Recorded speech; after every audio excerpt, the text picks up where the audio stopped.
L'Union congolaise de femmes de médias, section du Kassa oriental, en partenariat avec le Centre Carter, a consacré le mois d'octobre 2019 à la sensibilisation des populations du Kassa oriental, constituées essentiellement des forces vives de la société civile et des autorités politico-administratives sur le droit de l'homme et liberté publique. Sous la conduite de sa directrice provinciale Ruth Noëlla Biachini, les femmes de médias ont fait la ronde de territoires de Kabeya-Kamwanga, Miabi et Tshilenge, puis une randonnée dans toutes les 5 communes de la ville de Mbuji-Mayi, à savoir Djoulou, Kanchi, Dibindi, Bipemba et enfin Mouya.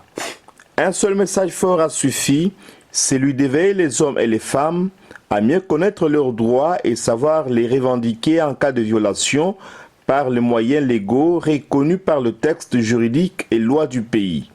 La directrice Ruth explique ici les bien fondés du projet de sensibilisation et mobilisation qui vise à prévenir les tensions entre les communautés tout en les invitant à recourir aux moyens légaux et pacifiques pour le régler en cas de problème.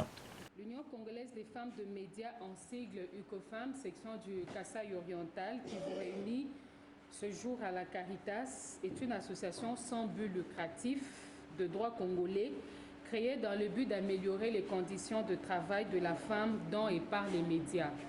Elle travaille pour la promotion des droits des femmes et l'égalité de sexe.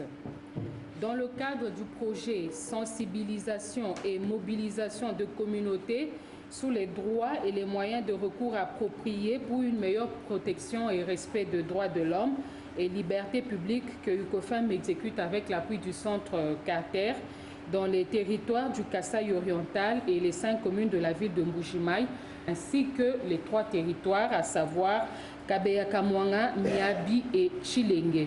Cette sensibilisation est le fruit d'une analyse des situations qui ont été vécues après les différentes élections dans notre pays en général et au Kasaï oriental en particulier.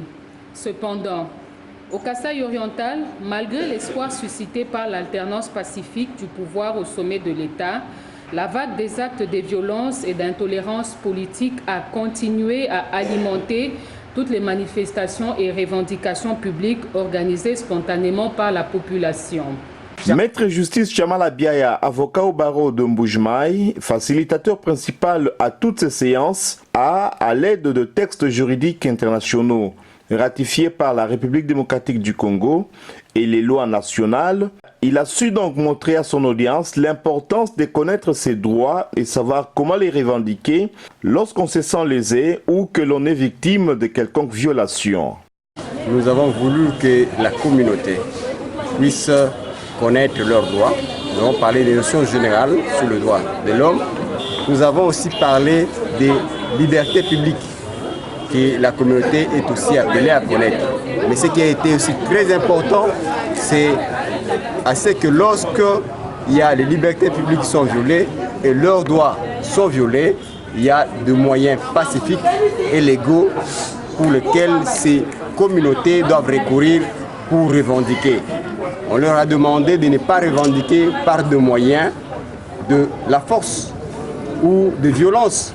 Il faut le revendiquer de la manière reconnue par les lois de la République démocratique du Congo et d'une manière pacifique. La manière de revendiquer, c'est soit par pétition, lorsqu'on a un problème à adresser à l'autorité et attendre la réponse, soit aussi par des manifestations, mais conformément à la loi. Voilà. Et estimez-vous que le message est arrivé et que Je suis tellement très convaincu que partout là où nous sommes passés, commencer par Kabeya-Kamwanga, Miabi, Tshilenge, aussi Dibindi, Kanchi, Bipemba, et nous avons fini par Mouya.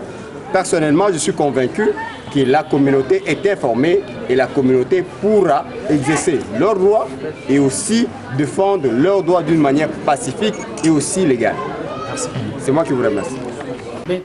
Pour Isabelle Loubouya, représentante du Centre Carter en Mbuji-Mayi, prenant la parole, elle a précisé que le soutien à l'UCOFEM visait l'amélioration des conditions du bien-être des communautés congolaises et veiller sur les droits humains, aussi connaître comment les revendiquer lorsque ils sont violés, car tout le monde à des droits qui sont garantis par le texte juridique du pays. Clôturant la tournée de sensibilisation et mobilisation des communautés dans les territoires ainsi que les communes de la ville, le ministre provincial de la Justice et Droits humains, Raphaël Mwambela Bantou, a félicité l'initiative de la structure ICOFEM tout en l'encourageant à faire davantage.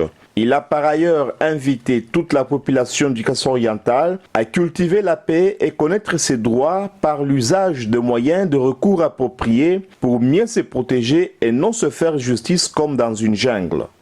D'abord, j'ai tenu à remercier l'ICOFEM qui a pu organiser cette journée de sensibilisation. Je voudrais dire à la population, chaque fois qu'elle est invitée, qu'elle daigne venir, même les autorités, tant politiques, administratives que judiciaires, ils doivent venir, doivent partager. L'affaire des droits de l'homme, c'est l'affaire qui concerne tout le monde.